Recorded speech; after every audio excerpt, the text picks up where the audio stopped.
इस वीडियो में हम लोग एक फेमस विक्टोरियन नोवेल जेन आयर को डिस्कस करेंगे। इस नोवेल को लिखा था शार्लोट ब्रॉन्टी ने दोस्तों।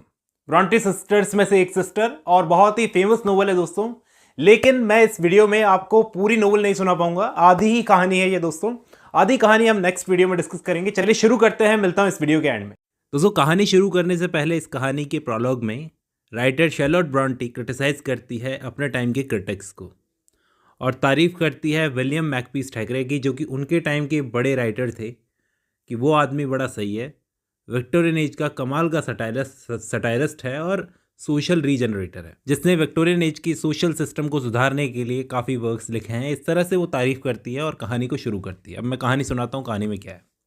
गैट्सहेड हॉल नाम की एक जगह है, वहाँ पर एक 10 साल की बच्ची जेन आयर रहती है अपनी आंटी के घर पर, और इसकी आंटी के 3 बच्चे हैं जिनके साथ खेलने के लिए इसकी आंटी ने मना कर रखा है। अब जेन का काम है सिर्फ पढ़ने का, लेकिन एक बच्चा चाहता क्या है, खेलना। जब खेलने से मना कर दिया तो ऐसा लगता है किसी पक्षी को उड़ने से बांध दिया, तुमने रोक दिया और पिंजरे में बंद कर दिया। इसकी आंटी के बच्चे कज़न इसको परेशान करते हैं, ख़ास तौर पर उस घर का बच्चा जॉन। वो बड़ा बुरे तरीके से इसको बोलता है कि फटेहाल भिखारी, हमारे टुकड़ों पर पलने वाली नौकरानी। इस तरीके से ऐसे वर्ड्स, गंदे गंदे वर्ड्स यूज़ करता है। आपको मैं बता दूं कि जेन के माँ बाप नहीं है, अनाथ है ये लड़की, इसलिए ये इस घर में रह रही है। और जॉन उसे ज़बरदस्ती हाथापाई करने लगता है, उससे लड़ने लगता है। जेन लाइफ में पहली बार इस हाथापाई के खिलाफ उससे लड़ती है और जॉन रोता हुआ अपनी माँ के पास में जाता है। मिसेस रीड है इसकी माँ का नाम, इसकी आंटी का नाम, जेन की आंटी का नाम। वो जेन को डांटती है कि तुमने लड़ाई शुरू की होगी। और घर में एक रूम बना रखा है दोस्तों, रेड रूम। सज़ा देने के लिए मिसेस रीड उस रूम में इसको बंद कर देती है। अब उस रूम में कोई भी नहीं जाता, क्योंकि 9 साल पहले उसी रूम में जेन के अंकल की डेथ हुई थी, यानी इस घर के मुखिया की डेथ हुई थी। अब आप सोचो 10 बरस की बच्ची के लिए कितना भयानक होगा ऐसे रूम में रहना जहाँ पर किसी की डेथ हुई हो। ऊपर से कहानी और बनती है तो और डर लगता है। अब घर के 2 नौकर बेसी और मिस एबॉट उसको ऊपर ले जाते हैं, ऊपर वाले रूम में, रेड रूम में। वो लड़ रही थी, नहीं जाऊंगी नहीं जाऊंगी। ये नौकरानी जो है बेसी, वो उसको बोलती है कि मिसेस रीड ने तुम्हें अपने पास में रख रखा है, तब तुम्हें ढंग का खाना और कपड़ा मिल रहा है, वरना अनाथ आश्रम में रहती तुम। उसको समझाती है एक तरीके से। तो वो जेन को रेड रूम में अकेला बंद कर देते हैं। थोड़ी देर तक वहाँ बैठने के बाद जेन आईने में खुद के दुबले पतले शरीर को देखती है। सालों पहले जब इसके माँ बाप की डेथ हुई थी, तब ये तो बहुत छोटी थी, इसको क्या पता। इसके अंकल इसे यहाँ पर लेकर आ गए थे, इस उम्मीद में, मिस्टर रीड, इस उम्मीद में कि उनकी वाइफ मिसेस रीड जेन को भी अपने बच्चों की तरह पालेगी, जैसे उनके 3 बच्चे, एक और बच्ची। लेकिन अंकल तो गुजर गए लाने के 1 साल बाद ही। और अब जेन का ये हाल है कि ये सोचती है कि अंकल आज अगर ज़िंदा होते तो शायद मेरे साथ ऐसा नहीं होने देते। हालांकि ये अंकल को नहीं जानती थी, अंकल के व्यवहार को नहीं जानती थी, लेकिन कम से कम ये सोचती है कि अगर वो लेकर आए हैं मुझे यहाँ पर, तो वो अगर आज ज़िंदा होते तो मेरे साथ ऐसा नहीं होने देते। अचानक उसे लगने लगता है कि अंकल की आत्मा इसी कमरे के अंदर है। उसे डर लगता है, वो चीखती है, लेकिन बाहर उसकी कोई नहीं सुनता और वो रेड रूम में ही वहीं पर बेहोश हो जाती है। फिर अगली बार जब उसकी आंख खुलती है तो देखती है कि उसके घर की नौकरानी बेसी जो है, उसके साथ वो किसी लोकल हॉस्पिटल में है। जिनका दिल बहुत बैठा हुआ था कि ये लोग क्यों मेरे साथ ऐसा करते हैं। उसका मन नहीं लग रहा था, उसे अच्छा नहीं लग रहा था। अचानक उसे एक किताब मिलती है जोनाथन स्विफ्ट की, गलिवर ट्रैवल्स। दोस्तों, मैं ये कहानी आपको पढ़ा चुका हूँ, गलिवर ट्रैवल्स, जिसे देखकर वो बहुत खुश होती है, क्योंकि पढ़ने का शौक़ था, मैंने आपको बताया। तो डॉक्टर मिस लॉयड जो उसका इलाज कर रहे थे, वो नोट कर लेते हैं कि तुम्हें पढ़ने का शौक़ है बेटा। पूछता है, बेटी जेन, स्कूल जाना है तुम्हें, स्कूल जाना पसंद करोगी? जेन तो तैयार बैठी थी। मिसेस रीड से भी उन्होंने परमिशन मांग ली, डॉक्टर लॉयड ने। मिसेस रीड भी तैयार बैठी थी, ले जाओ इस आफत को, ले जाओ, नहीं पालना मुझे इसको। दरअसल दोस्तों, मैं आपको जेन के फादर के बारे में बताता हूँ। वो एक बहुत गरीब आदमी थे, चर्च में काम करते थे। हालांकि अच्छी फैमिली से थे, लेकिन फिर भी गरीब थे। और इसकी माँ थी पैसे वाली फैमिली से, लव मैरिज की थी। इसकी माँ ने पैसा छोड़कर प्यार को चुना था। इस बात को नोट कर लेना, इसकी माँ ने, जेन की माँ ने पैसा छोड़कर प्यार को चुना था। थोड़े टाइम बाद में इसकी माँ और बाप दोनों की डेथ हो जाती है, यानी किस वजह से, लेकिन उनकी डेथ हो गई और ये रीड फैमिली के साथ में आकर रहने लगी और मिस्टर रीड भी गुजर गए। अब डॉक्टर इसको स्कूल भेजता है। उस स्कूल का नाम क्या था दोस्तों? लॉवुड स्कूल। इस स्कूल का नाम भी नोट कर लेना, क्योंकि यहाँ पर ये बहुत सारे लोगों से मिली, जिसमें से पहला जो नाम है वो था इसका हेडमास्टर। मिस्टर ब्रॉकलहर्स्ट, बड़ा ही स्ट्रिक्ट मिजाज का आदमी, हद से ज़्यादा ही कुछ, जेन का इंटरव्यू लेता है। अच्छा, एडमिशन लेते टाइम पर इसकी आंट उस हेडमास्टर को क्या बोलती है, उसके कान भरती है, कहती है कि उस्ताद ये लड़की बहुत झूठी है, 1 नंबर की, ध्यान रखना। अब जेन को जब पता चलता है कि इसकी आंट गलत सलत बोल रही है, भड़का रही है उसके खिलाफ, तो ये भड़क जाती है और यहाँ पर प्रोटेस्ट करती है, वापस प्रोटेस्ट करती है। खैर, उस घर में तो उसकी एक ही बेस्ट फ्रेंड थी, उसकी घर की मेड बैसी, लेकिन अब स्कूल जाते वक्त वो उसको बहुत मिस करेगी। आखिर वो लॉर्ड स्कूल में पहुंच जाती है। अब ये स्कूल अनाथ लड़कियों के लिए चैरिटी से चलाया जाने वाला स्कूल था। ध्यान देना दोस्तों, जिस स्कूल में जेन पहुंची है वो स्कूल अनाथ लड़कियों के लिए चैरिटी से चलाया जाने वाला स्कूल था। जेन तो वहाँ के स्ट्रिक्ट रूल्स और रेगुलेशंस देखकर एक बार के लिए घबरा गई। खाना भी ठीक से नहीं मिलता था, दूसरी लड़कियों के साथ में बिस्तर शेयर करना पड़ता था, और पानी तो हद से ज़्यादा ठंडा। अब वहाँ पर एक टीचर थी, मारिया टेम्पल, जो बच्चियों को पढ़ाती भी थी और उनके साथ में सहानुभूति भी रखती थी। एक तरीके से उनको अपनी बच्चियों की तरह ट्रीट करती थी। जिनका बिहेवियर बहुत अच्छा था और जेन बहुत ही अट्रैक्ट हुई उस टीचर की तरफ, क्योंकि लड़कियों के लिए वो अच्छे खाने की डिमांड करती रहती थी। एक दिन जेन ने एक अकेली लड़की को वहाँ पर उस स्कूल में पढ़ते हुए देखा, जिसका नाम था हेलन। वैसे तो ये स्ट्रेंजर्स से वैसे बात नहीं करती जीन, इसको आदत नहीं है स्ट्रेंजर्स से इस तरह से बात करने की, लेकिन उस लड़की से एक जुड़ाव सा महसूस किया, न जाने क्यों इसने, और जेन ने उससे जाकर बात करना शुरू की। बातों बातों में वो हेडमास्टर के बारे में सवाल पूछने लगती है, इस स्कूल के बारे में सवाल पूछने लगती है, यहाँ पर लड़कियों के बारे में पूछती है, टीचर्स के बारे में पूछती है, काफ़ी बातें होने लगी। देखो दोस्तों, ब्रॉन्टी ने, शैर्लोट ब्रॉन्टी जो इस कहानी की राइटर हैं, उन्होंने लॉर्ड स्कूल का इतना यूज़ क्यों किया, मतलब इतना इस तरीके से स्कूल को क्यों दिखाया, ताकि वो बता सके उस टाइम पर लड़कियों के लिए चैरिटी से जो स्कूल्स चलते थे ना, उनमें लड़कियों की कंडीशन क्या थी, खास करके अनाथ लड़कियों की। और देखो, शैर्लोट ब्रॉन्टी की खुद की 2 सिस्टर्स थीं जो किसी बीमारी से उस वक्त मर गई थी दोस्तों। तो ये सब चीज़ें उनका पर्सनल एक्सपीरियंस थी, इसलिए काफ़ी हद तक इस वर्क को ऑटोबायोग्राफी भी कहा जाता है। तो हम आगे बढ़ते हैं कहानी में। तो ये लड़की जो है हेलन से मिली। हेलन बहुत ही शांत स्वभाव की लड़की थी, और एक बात नोटिस की इसने हेलन की कि वो गलत के खिलाफ कभी खड़ी नहीं होती थी। जो लड़की थी प्रोटेस्ट नहीं करती थी। हेलन बहुत ही शांत स्वभाव की थी। एक बार हिस्ट्री की टीचर ने उसे बिना किसी वजह के क्लास के बाहर भेज दिया, खड़ा कर दिया, वो कुछ नहीं बोली। दरअसल दोस्तों, स्कूल में डिसिप्लिन के नाम पर अत्याचार हो रहा था बच्चियों पर। सुबह बर्फ़ से भी जमा हुआ ठंडा पानी इनको दिया जाता था, नाश्ते में कुछ भी नहीं दिया जाता था, चाहे लड़कियां मर जाए, लेकिन कोई परवाह नहीं थी अथॉरिटी को। लेकिन यहाँ पर वो हेलन की अच्छी दोस्त बन गई। जेन ने एक बार हेलन से पूछा भी कि तुम सब कुछ बर्दाश्त क्यों करती रहती हो, आवाज़ क्यों नहीं उठाती गलत के खिलाफ। तो हेलन क्या बोलती है कि मैं क्रिश्चियनिटी में बहुत मानती हूँ, और क्रिश्चियनिटी में जीसस ने कहा था कि कोई तुम्हें एक गाल पर थप्पड़ मारे तो दूसरा गाल आगे कर दो। मैं इसमें बहुत मानती हूँ, इस फिलॉसफी में। इसलिए हेलन कभी भी गलत के खिलाफ आवाज़ नहीं उठाती, चाहे वो खुद के साथ ही क्यों ना रहो। अब एक दिन हेडमास्टर आते हैं स्कूल का दौरा करने के लिए, जो बहुत ही रेयरली आते थे उस स्कूल में। एक दिन वो अपने अमीर रिश्तेदारों को दिखाने के लिए आए कि देखो हम अपना एक स्ट्रिक्ट सिस्टम बना के चल रहे हैं, कैसे बच्चियों को पढ़ाते हैं। जेन हेडमास्टर को देखकर डर जाती है, क्योंकि अभी तक उसके हेडमास्टर दौरा करने आए नहीं थे, ये पहली बार आए थे शायद। और टीचर्स को ये बात पता नहीं चलनी चाहिए कि उसकी आंटी ने जाते जाते हेडमास्टर को ये बोला था कि ये झूठ बोलती है उस्ताद। अगर ये आदमी टीचर्स को बता देगा पूरे स्कूल में, तो झूठी खबर फैल जाएगी कि मैं झूठ बोलती हूँ। अब हेडमास्टर ने वैसा ही किया, सबके सामने बोल दिया कि लड़की बहुत चालू है, झूठ बोलती है। ऊपर से ये भी बोला कि लड़कियों के बाल बहुत बड़े हो गए, काट दो। वो टीचर जो थी ना, टेम्पल, उसको गुस्सा आता है, लेकिन वो कर कुछ नहीं सकती थी, उसके हाथ में पावर ही नहीं थी। वैसे दोस्तों, ये जेन जो थी ना, हेलन के साथ रह रहकर इस लड़की पर हेलन का इन्फ्लुएंस होने लगा था। एक चीज़ बेहतर आ गई थी इससे अपनी ज़िंदगी में, वो था सहन करना, बर्दाश्त करना सीख गई थी। यहाँ जेन अपनी पूरी कहानी हेलन और मिस टेम्पल को सुनाती है कि किस तरह से मेरे माँ बाप जो है वो गुजर गए थे और मेरे अंकल आंटी ने मुझे पाला, लेकिन मैं झूठी नहीं हूँ, एक बात साबित करने के लिए कि मैम मैं झूठी नहीं हूँ, मैम मैं झूठी नहीं हूँ मैम। तो मिस टेम्पल बोलती है कि मैं पूरे स्कूल में फैला दूंगी कि तुम झूठ नहीं बोलती। अब दोस्तों, कहानी आगे बढ़ती है। स्प्रिंग का सीज़न आता है और स्कूल में टाइफस की बीमारी फैल जाती है। बहुत ही खतरनाक बीमारी, आधे से ज़्यादा लड़कियां बीमार पड़ जाती है और कई बच्चियां तो मर जाती है। जिनके घर थे उन्हें घर भेज दिया गया और जेन को पता चलता है कि हेलन उसकी बेस्ट फ्रेंड भी एक जानलेवा बीमारी की चपेट में आ गई है। हालांकि वो बीमारी ये टाइफस नहीं थी, अलग बीमारी थी। अब एक रात जेन चुपचाप उस क्वारंटीन रूम में पहुंच जाती है जहां पर हेलन को रखा गया था।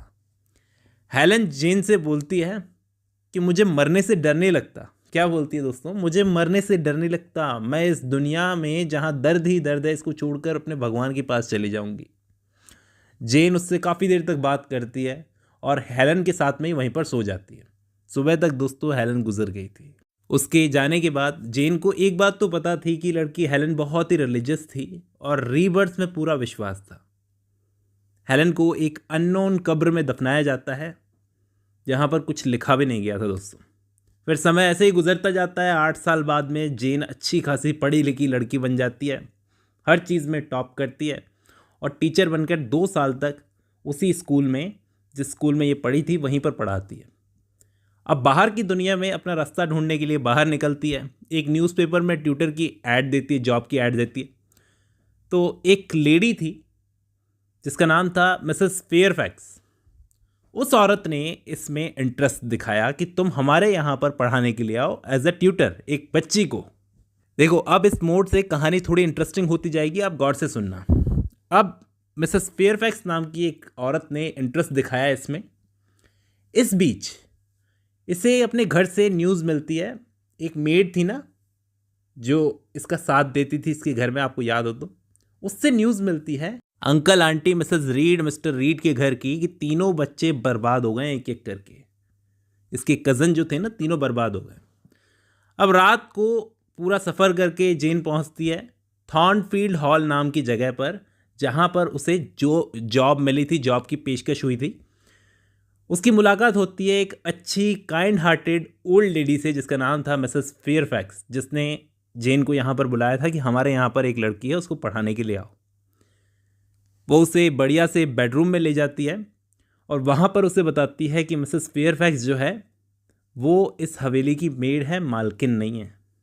सारा मैनेजमेंट देखती है और इस घर का असली मालिक जो है ना, वो मिसेस रॉचेस्टर नाम का एक आदमी है जो कभी कभार यहाँ पर आता है। आदमी अच्छा है, ट्रैवल बहुत करता है, घर का मालिक है, लापरवाह किस्म का, मतलब हरफन मौला टाइप का आदमी है। अब जेन को यहाँ पर काम दिया गया कि एक एडल नाम की फ्रेंच लड़की है, उसको तुम्हें संभालना है, उसको तुम्हें पढ़ाना है, पढ़ाओ उसे। अब जेन को ये घर थोड़ा सा डरावनी सी वाइब दे रहा था। धीरे धीरे वो इस घर में सेट होने लगी, थॉर्नफील्ड हॉल में। लेकिन इस घर की तीसरी मंजिल से दोस्तों एक अजीब सी हंसने की आवाज़ आती थी। इसको कभी चेक नहीं करने दिया कि आखिर ये आवाज़ आती कहाँ से है, बस इसे आवाज़ आती थी। कहते हैं कि एक मेड है यहाँ पर, सर्वेंट है, वो हंसती रहती है। खैर इस बात से लेना देना क्या था, उसको तो एडल को पढ़ाना था। एडल जो कि एक बहुत ही बिगड़ैल सी लड़की थी, उसे ये पढ़ा रही थी। अब सर्दियों की एक शाम घोड़े पर सवार एक आदमी आता है। जेन सोचती है ये कौन है। फिर उसे पता चलता है वो आदमी आते ही उसका घोड़ा क्या है, बर्फ में फिसल जाता है। वो आदमी गिरने लगता है, ये जाकर उसे संभालती है। इसे पता चलता है कि वो आदमी है इस घर का मालिक एडवर्ड रॉचेस्टर।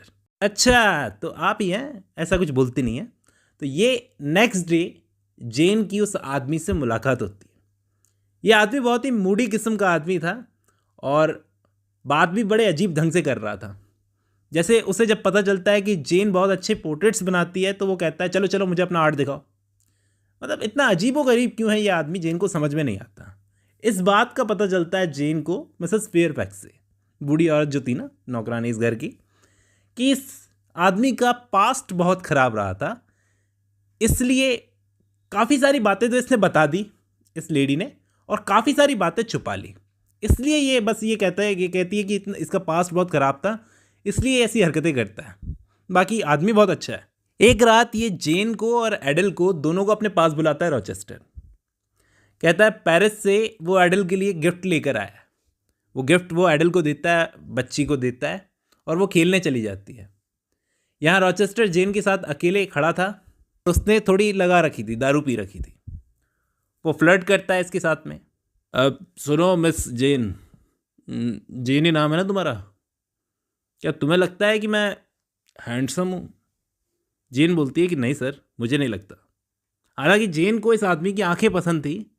आप देखो ना, इस आदमी में हिम्मत नहीं है जेन से कॉन्शियस होकर बात कर सके। इसे टल्ली होकर बात करनी पड़ रही है। लेकिन जेन बताए कि नहीं, रॉचेस्टर के साथ में इस थोड़े टाइम में ही एक स्पिरिचुअल कनेक्शन सा फील हो गया है।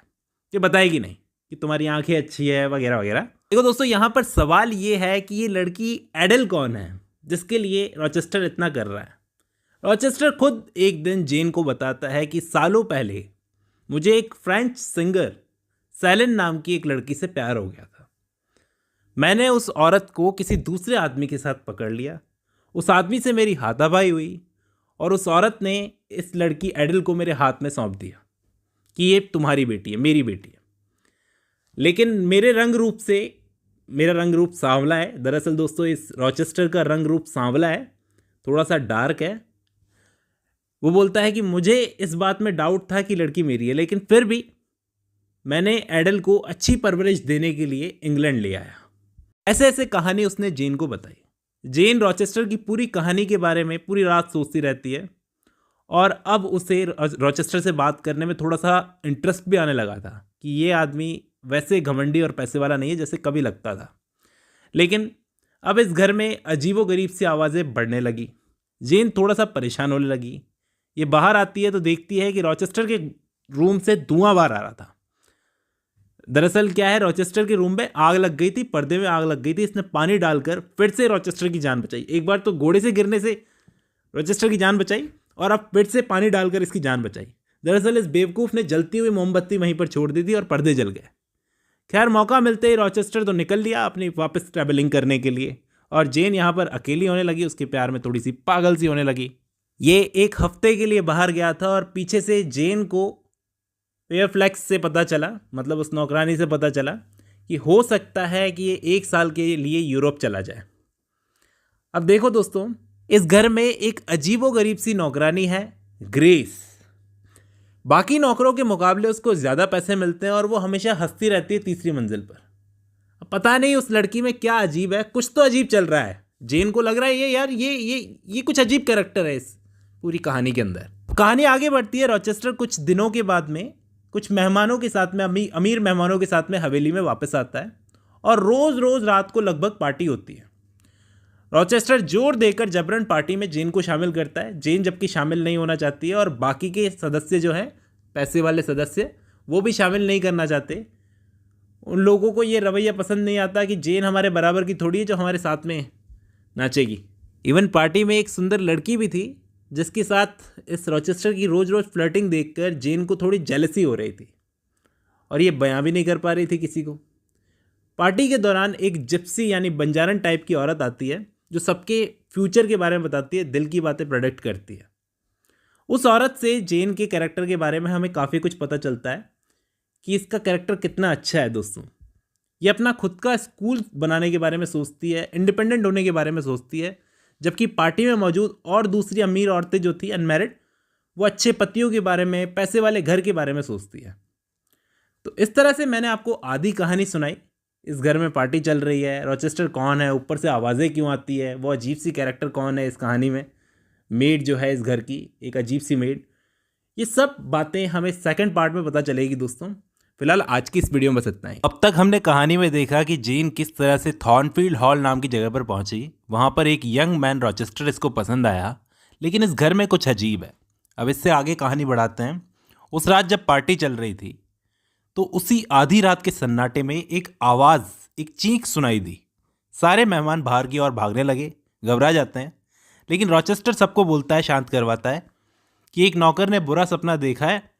नौकरानी ने वही चीखने लगी थी, उसी की आवाज़ थी। तो सारे मेहमान शांत होकर अपने बिस्तर पर लौट जाते हैं। वहाँ जेन को समझ नहीं आ रहा था कि आखिर इस घर में चल क्या रहा है, कुछ अजीब है। एक दिन रॉचेस्टर और जेन दोनों टहल रहे थे। टहलते टहलते रॉचेस्टर एक कहानी सुनाने लगा कि एक लड़का था जिसने अपनी जवानी में कुछ गलतियाँ की और आज वो उन्हीं गलतियों से जूझ रहा है। शायद वो अपनी कहानी सुना रहा था। वो पूछता है, जेन से सलाह लेता है उसे क्या करना चाहिए। जेन तो अपना सीधा सा जवाब देती है कि ऊपर भगवान की तरफ देखो, भगवान जो भी करेंगे अच्छा करेंगे। अब दोस्तों, ये जो बातें छुपा रहा है, ऐसी बातें छुपाए नहीं छुपती। ये क्या बात छुपा रहा है मैं आगे आपको बताऊंगा। लेकिन ये ऐसे लोगों को जेन से बहुत दूर रख रहा है, भटकने भी नहीं दे रहा आसपास, जो इसको इसकी पिछली कहानी बता दें। अब एक दोपहर जेन के पास खबर आती है कि इसका कज़न जो था जॉन रीड, रीड फैमिली में, जो इसको परेशान करता था बचपन में भिखारन भिखारन बोलकर, वो जुए की लत खेल के बहुत कर्जा कर लिया था उसने अपने ऊपर, उसने सुसाइड कर लिया। ये एक बैड न्यूज़ थी। और इसके साथ ही एक और बैड न्यूज़ थी कि इसकी जो आंट थी ना मिसेस रीड, वो बहुत बीमार चल रही है और वो अपने एंड टाइम पर जीन से मिलना चाहती है। तो जीन जाती है अपनी आंटी से मिलने के लिए, क्योंकि इसमें तो इंसानियत है। वहाँ पर पहुंचकर ये अपने बचपन की हमदर्द, इसके घर में जो मेड थी ना बैसी, उससे मिलती है। इसको पता चलता है कि इसका जो कज़न भाई था वो तो गुजर गया और इसकी जो 2 बहनें हैं कज़न, वो बर्बाद सी हो गई है। एक तो चर्च की तरफ चली गई है और एक अपने में ही लगी रहती है। देखो, जहाँ तक आंटी की बात है वो मर रही है, वो डेथ बेड पर है, लेकिन कोई पछतावा नहीं है उस लेडी को कि बेटी मेरे तेरे साथ बचपन में बहुत गलत किया। जब जीन इससे मिलने के लिए आई, एक बार इसके मुंह से नहीं निकला बेटा मैंने तेरे साथ बहुत गलत किया। इस आंटी ने जीन को अभी तक ये नहीं बताया कि जीन का कोई दूर का अंकल है, जॉन आयर, वो पैसे वाला अंकल है, वो इसकी कस्टडी लेने के लिए आया था 3 साल पहले। लेकिन इस आंटी ने क्या बोला उस अंकल को, जॉन आयर को, कि जीन तो मर गई, एक बीमारी से मर गई। अब बताओ क्या करे जीन। जीन को गुस्सा आया, लेकिन माफ़ कर दिया कि वैसे ही मर रही है, क्या करूँगी इसका। आखिर उसी रात आंटी गुजर गई और ये 1 महीने तक वहीं पर रही, उसी घर में, आंटी के घर में। उसी दौरान इसको मिसेस फेयरफैक्स से एक लेटर मिलता है। अब ये मिसेस फेयरफैक्स कौन है? अरे उस घर में जो मेड थी ना, ओल्ड मेड, जिसने इसको बच्ची की उसके लिए ट्यूटर के लिए बुलाया था, उसका लेटर मिलता है। वो बोलती है कि रॉचेस्टर लंदन गया है गाड़ी खरीदने के लिए, शायद वो ब्लैंच से शादी करने वाला है। ब्लैंच कौन थी?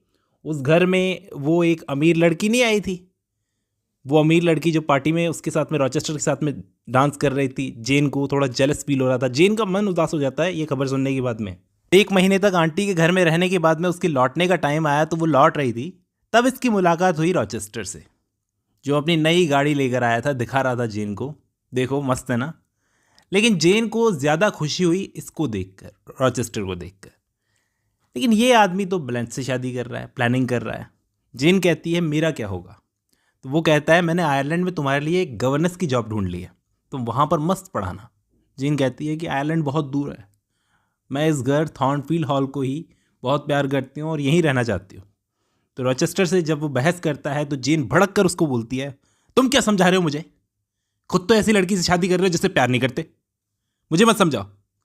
आखिर वो बोला हाँ अब आई ना जलन सामने, तुम भी मुझसे प्यार करती हो। वो जेन को जानबूझकर भड़का रहा था कि मैं ब्लैंच से शादी कर रहा हूँ। आखिर उसने पकड़ लिया, तुम मुझसे प्यार करती हो ना? बोलो करती हो ना? अगर करती हो तो लुगाई क्यों नहीं बन जाती मेरी? जेन को पहले पहले तो लगा मजाक कर रहा है, लेकिन जब उसे पता चला कि ये सच बोल रहा है तो इसकी खुशी का ठिकाना नहीं था। आखिर जोरदार बारिश होने लगी। ये लोग जहाँ पर खड़े थे, मतलब एक गार्डन में खड़े थे, वो भागकर अंदर आए, अपने घर में वापस आए, और वहाँ पीछे से जिस पेड़ के नीचे ये खड़े थे उस पेड़ पर बिजली गिर गई और वो पेड़ बर्बाद हो गया। और अंदर आकर इन दोनों ने आपस में किस किया। रॉचेस्टर वादा करता है कि 4 हफ्तों के अंदर अंदर हमारी शादी हो जाएगी, हम जल्दी से जल्दी शादी कर लेंगे। इस बात पर मिसेस फेयरफैक्स थोड़ी सी नाखुश थी। वो जेन को कॉन्ग्रेचुलेट करती है, लेकिन समझ नहीं आया कि आंटी को तो खुश होना चाहिए, उदास क्यों हो रही है। लेकिन आगे समझ में आएगा दोस्तों उदास क्यों हो रही है। अब शादी क्या तय हुई, ये रॉचेस्टर जेन को महंगे महंगे गिफ्ट्स देने लगा।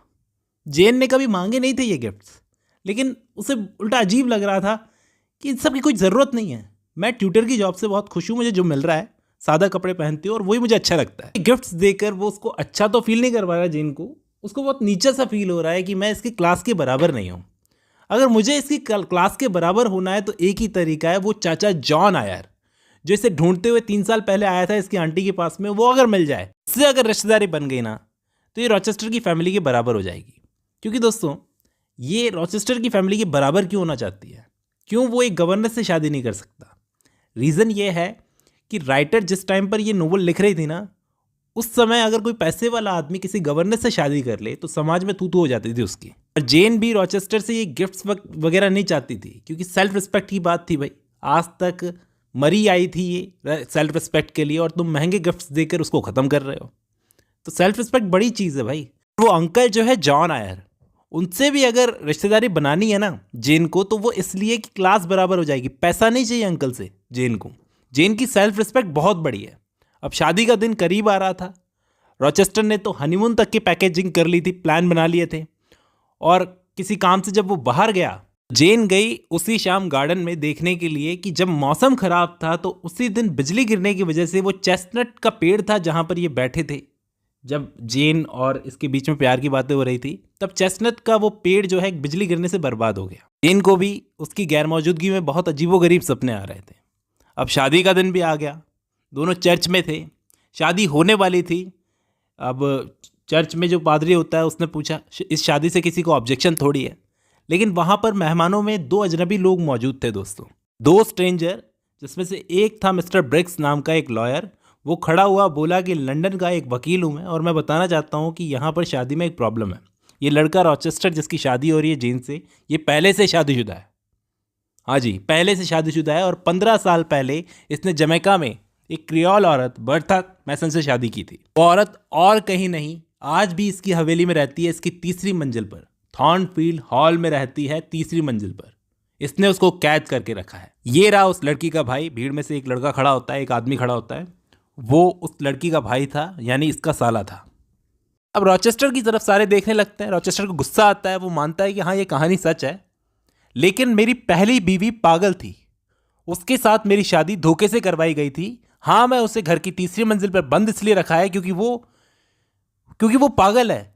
वो उस शादी में मौजूद कुछ लोगों को अपने घर की 3री मंजिल पर ले जाता है, जेन भी उनमें से एक थी।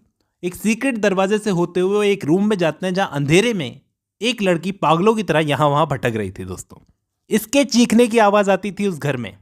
ये थी वो औरत, इसकी पहली बीवी। वो आधे इंसान और आधे जानवर की तरह लग रही थी। जेन उसे देखकर घबरा गई। वो रॉचेस्टर के आते ही उस पर कूद पड़ी, मतलब इसकी पहली बीवी इस पर कूद पड़ी। रॉचेस्टर ने उसे धक्का देकर कुर्सी पर बैठा दिया। जेन का तो जैसे भरोसा सा टूट गया। वो अपने कमरे में गई, खुद को बंद कर लिया। जेन को तुरंत लगने लगता है कि अब इस घर में रहने का कोई मतलब नहीं है, इस घर को छोड़ना होगा। आखिर काफ़ी देर तक कमरे में रहने के बाद में जब वो कमरे से बाहर आती है तो बाहर देखती है रॉचेस्टर उसका इंतज़ार कर रहा था न जाने कितनी देर से। वो उससे माफ़ी मांगता है, कहता है कि मेरे साथ फ्रांस चलो, हम लोग ये घर छोड़कर चले जाएंगे। लेकिन जेन को उसकी वाइफ बनना था दोस्तों, वाइफ, रखैल नहीं बनना था। जब उसको पता चलता है कि ये पहले से ही शादीशुदा है, तो अब मैं क्या करूँगी इससे शादी करके। वो कहता है, अभी जो मैं कुछ कर रहा था ना, ये सब कुछ गलत था, मैं मानता हूँ इस बात को, लेकिन बर्था से शादी मेरी मर्जी से नहीं हुई थी जेन, मेरे फादर ने करवाई थी। उन्होंने अपनी सारी प्रॉपर्टी मेरे बड़े भाई के नाम कर दी और मुझे कुछ भी नहीं दिया। मुझे इस पागल लड़की के पल्ले बांध दिया गया। यहाँ तक कि मेरे फादर के साथ में भी धोखा हुआ था। मैंने पहले बर्था को देखा था, वो बहुत खूबसूरत थी, उसकी प्रॉपर्टी मिल रही थी मुझे, मैं मना नहीं कर सका। लेकिन शादी के बाद ये सारा सीन समझ में आया कि मेरे साथ धोखा हुआ है। उस वक्त तो मेरे फादर भी गुजर गए थे, मैं क्या करता। आखिरकार मुझे इसको एक कमरे में बंद करने पड़ा। मैंने इसको एक नौकर की केयर में लगाया, एक नौकर ने केयर की इसकी। अब मेरी गलती बताओ, मेरी क्या गलती है? मुझे तो बांध दिया गया इसके पल्ले। अरे मैं तुमसे प्यार करता हूँ जेन, सच्चा प्यार। अब जेन के सामने एक डिलेमा था दोस्तों, वो क्या करती, बड़ी मुश्किल में थी। उसने आधी रात को ये घर छोड़ दिया, लेकिन जाएगी कहाँ? वो एक सड़क पर भटकने लगी। उसे ऐसे ही सपने आते थे कि मैं एक सड़क पर भटक रही हूँ, अजीबोगरीब सपने आते थे, मैंने आपको बताया। वो एक सड़क पर भटकने लगी, पैसे भी नहीं थे हाथ में और टाइम बहुत टफ था उसके लिए।